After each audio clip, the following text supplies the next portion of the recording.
কোটা আন্দোলন পুরোদমে শুরু হয় জুলাই মাসের শুরু থেকে। 15 জুলাই অহিংস এই আন্দোলন সংঘাতে গড়ায়। আন্দোলন প্রতিহত করতে পুলিশ, বিজিবি ও সেনাবাহিনীর পাশাপাশি নামতে দেখা যায় আওয়ামী লীগ ও তার অঙ্গ সংগঠনগুলোকে।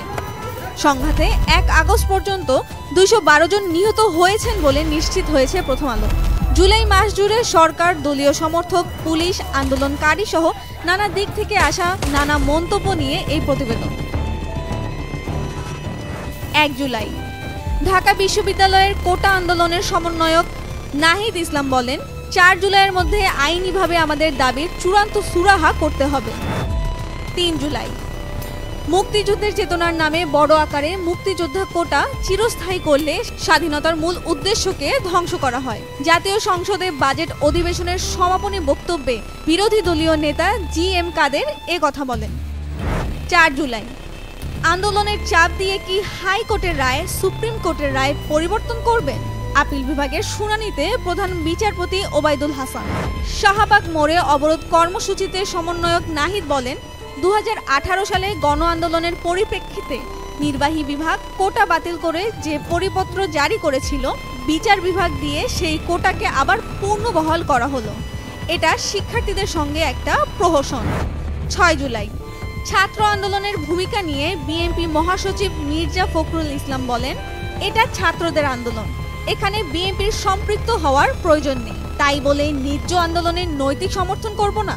মির্জা ফখরুল ইসলাম, মহাসচিব, বিএনপি। 8 জুলাই কোটা বাতিলের বিষয়টি আদালতে বিচারাধীন, আদালতের রায় পর্যন্ত অপেক্ষা করুন। ওবায়দুল কাদের, সাধারণ সম্পাদক, আওয়ামী লীগ। সরকারি চাকরিতে অযৌক্তিক ও বৈষম্যমূলক কোটা বাতিল করে শুধু সংবিধান অনুযায়ী অনগ্রসর জনগোষ্ঠীর জন্য ন্যূনতম কোটা রেখে সংসদে আইন পাশ করতে হবে। এটা করার দায়িত্ব কেবল নির্বাহী বিভাগ ও সরকারের। নাহিদ ইসলাম, সমন্বয়ক।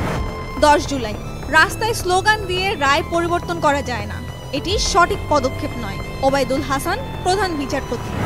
11 জুলাই কোটা বিরোধী আন্দোলনকারীরা সর্বোচ্চ আদালতের বিরুদ্ধে শক্তি প্রদর্শন করছেন, এটি সম্পূর্ণ বেআইনি।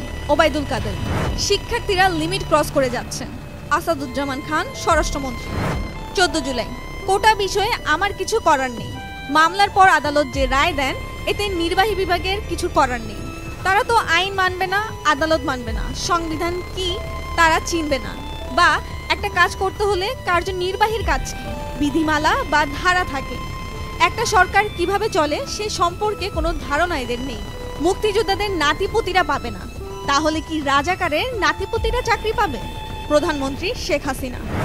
15 জুলাই যারা প্রকাশ্যে নিজের আত্মপরিচয়, জন্ম পরিচয়, ব্যক্তিত্ব বিসর্জন দিয়ে তুমি কে আমি কে, রাজাকার রাজাকার স্লোগান দিয়েছে, এরা সবাই এই যুগের রাজাকার। এই যুগের রাজাকারদের পরিণতি ওই যুগের রাজাকারদের মতোই হবে। মহিবুল হাসান চৌধুরী, শিক্ষামন্ত্রী। কোটা সংস্কার আন্দোলনে যারা আমি রাজাকার স্লোগান দিচ্ছেন তাদের শেষ দেখিয়ে ছাড়ব। সাদ্দাম হোসেন, কেন্দ্রীয় সভাপতি, বাংলাদেশ ছাত্রলীগ। কোটা সংস্কারের দাবিতে আন্দোলনকারীদের রাজাকার স্লোগানের জবাব ছাত্রলীগই দেবে। ওবায়দুল কাদের, সাধারণ সম্পাদক, আওয়ামী লীগ। 17 জুলাই আইনি প্রক্রিয়ায় সমাধানের সুযোগ থাকার সত্ত্বেও রাস্তায় আন্দোলনে নেমে দুষ্কৃতিকারীদের সংঘাতের সুযোগ করে দেবেন না, প্রধানমন্ত্রী শেখ হাসিনা। 18 জুলাই রাজপথ থেকে পরিস্থিতি মোকাবেলা করতে হবে। ওবায়দুল কাদের, সাধারণ সম্পাদক, আওয়ামী লীগ। 20 জুলাই এটা অবশ্যই কারফিউ, এটা নিয়ম অনুযায়ী হবে এবং সেটা শুট অ্যাট সাইট হবে। ওবায়দুল কাদের, সাধারণ সম্পাদক, আওয়ামী লীগ। 22 জুলাই জনগণের স্বার্থে এবং রাষ্ট্রের যে কোনো প্রয়োজনে সেনাবাহিনীর সদস্যরা অক্লান্ত পরিশ্রম করে আইন শৃঙ্খলা পরিস্থিতি নিয়ন্ত্রণে দেশব্যাপী কাজ করে যাচ্ছে। জেনারেল ওয়াকার উজ্জামান, সেনাপ্রধান। 23 জুলাই গুজব প্রতিরোধে কাজ করছে বিদেশের মিশনগুলো। হাসান মাহমুদ, পররাষ্ট্রমন্ত্রী। এমন নির্বিচার হত্যাকাণ্ড ব্রিটিশ পাকিস্তান আমলেও হয়নি।